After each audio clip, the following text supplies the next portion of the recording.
Offering M. Di sini saya akan mempresentasikan hasil pekerjaan saya pada tugas pertemuan 1 mata kuliah perancangan tata rias dan busana tari. Yang pertama, kita akan membahas tentang definisi rancang rias dan rancang busana pertunjukan musik. Apa sih rancang rias pertunjukan musik itu? Yaitu segala sesuatu yang diatur sebelum seseorang melakukan cara atau usaha untuk mempercantik diri, khususnya pada bagian wajah, yang menggunakan bahan kosmetika untuk mewujudkan perubahan pada musik di atas panggung. Kebanyakan orang hanya mengetahui bahwa make up atau rias itu hanya dilakukan pada bagian wajah, tapi sebenarnya juga bisa dilakukan pada seluruh bagian tubuh. Misalnya kalau kita memakai rias atau make up concealer.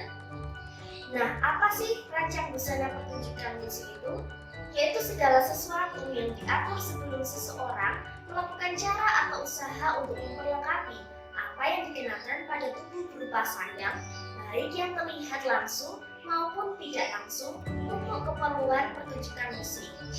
Jadi setelah kita menentukan konsep atau tema musik yang akan kita persembahkan gitu ya, kita harus juga menyiapkan beberapa faktor pendukung lainnya. Nah, salah satunya ini adalah rias dan busana.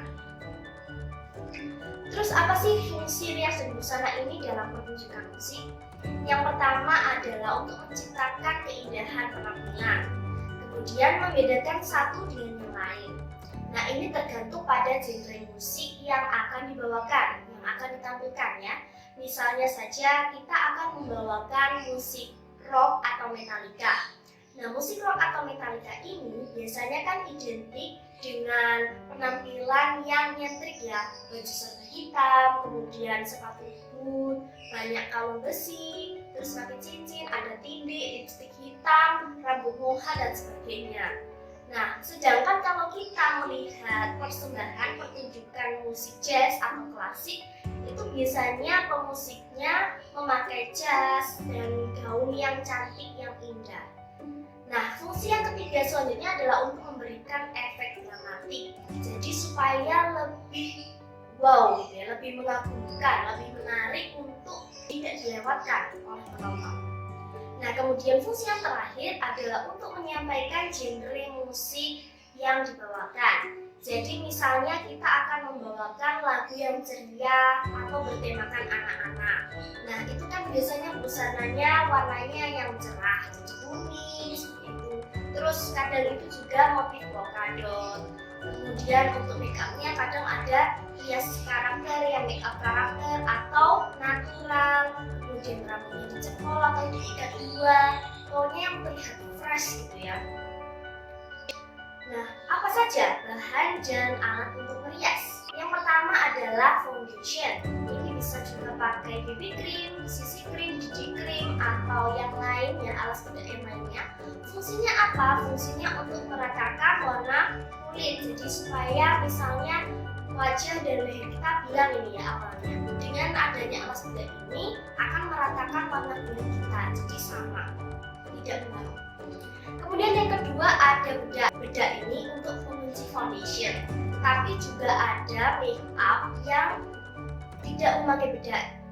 Tujuannya apa? Supaya terlihat glowing gitu. Ada beberapa make up yang seperti itu. Kemudian ada eyeshadow. Eyeshadow ini sudah jelas digunakan pada kelopak mata, mewarnai mata ya, untuk membuat kesan bayangan pada mata. Kemudian ada blush on. Blush on ini untuk pewarna pipi. Ada juga maskara dan bulu mata. Nah, maskara ini jenis kegunaannya juga bermacam-macam ya setiap produk. Ada yang untuk mempertebal, untuk melentikkan dan sebagainya. Nah, tapi untuk acara pertunjukan musik, pertunjukan teater, pertunjukan tari, itu layaknya ditambahi dengan bulu mata agar terlihat lebih cetar ya, lebih kalau dilihat di kamera itu lebih terlihat gitu, bulu mata kita itu tebal dan lentik. Kemudian eyeliner. Nah, eyeliner ini untuk mempertegas garis mata. Biasanya pada orang-orang yang sipit, yang punya mata sipit, ini eyeliner ini wajib. Jadi untuk membuat kesan bahwa mata kita ini lebar.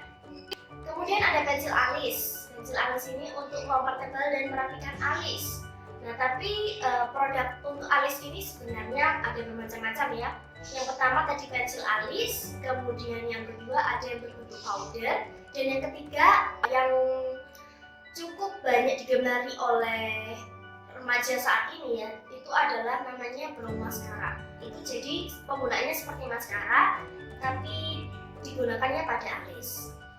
Kemudian ada lipstick. Nah, lipstick, bisa lip gloss, bisa lip cream, bisa lip matte, dan lain sebagainya.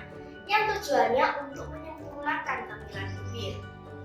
Nah, alatnya apa saja? Alatnya ada brush dan sponge. Jadi brush ini untuk pengaplikasian make up yang biasanya digunakan kalau make upnya itu berbentuk powder atau bubuk seperti itu ya. Nah, kalau sponge ini untuk yang berbentuk kental atau cair, seperti foundation, concealer, kemudian blush on yang krim, dan lain sebagainya. Nah, tadi sudah bahan dan alat untuk merias, sekarang bahan dan alat untuk membuat busana. Apa saja ya?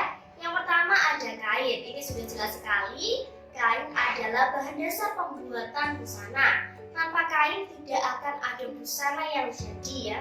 Nah, kemudian pensil dan pulpen. Nah, pensil dan pulpen ini tentu untuk mencatat ukuran di buku ya. Jadi biasanya penjahit itu ada buku khusus untuk mencatat ukuran-ukuran pada bagian buku tertentu. Kemudian ada kertas pola, tentu saja untuk membuat pola busana, namun juga beserta keterangan ukuran. Ada lagi pita ukur. Nah, ini sudah jelas sekali untuk mengambil ukuran tubuh untuk pembuatan busana. Penggaris siku, alat bantu pembuatan desain busana. Kemudian ada gunting kain. Nah, gunting kain ini sudah jelas untuk memotong bagian-bagian kain. Nah, tapi biasanya di konveksi besar atau yang menerima banyak pesanan untuk seragam misalnya, itu tidak mungkin pakai gunting kain. Jadi ada mesin khusus yang bisa langsung menggunting kain secara bersamaan.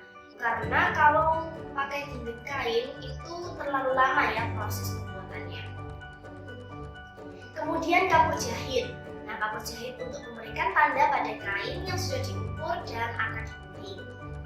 Ada lagi jarum jahit dan benang. Nah, kedua hal ini tidak dapat dipisahkan ya teman-teman, karena benang sendiri digunakan bersamaan dengan jarum jahit, dan kalau kita pakai jarum jahit juga harus ada benangnya. Nah, tadi sudah banyak hal yang kita bahas. Kemudian, seberapa penting rias dan busana dalam pertunjukan musik atau pertunjukan-pertunjukan lainnya? Sangat penting ya jawabannya teman-teman, karena rias ini untuk menyampaikan, untuk mengekspresikan jenis genre yang dibawakan musik. Seperti halnya tadi yang sudah saya contohkan, kalau misalnya bawa lagu rock Metallica, wah itu kan identik hitam-hitam, rambut mohak, kemudian tindikan, banyak kalung besi, pakai cincin, kemudian baju serba hitam, ada celana sobek-sobek, sepatu dan lain sebagainya. Kalau jazz atau klasik itu pakai jas yang terlihat lebih anggun dengan pakai daun. Kalau busananya, busana juga sangat penting ya. Jadi dengan rias yang sudah mantap, rias yang sudah apik gitu ya, terus ditambah dengan busana juga yang menarik, yang indah, itu akan menjadi nilai tambah tersendiri dalam penilaian keindahan suatu pertunjukan musik atau pertunjukan lainnya. Sekian penjelasan materi dari saya. Mohon maaf apabila ada yang kurang berkenan. Terima kasih. Sampai jumpa.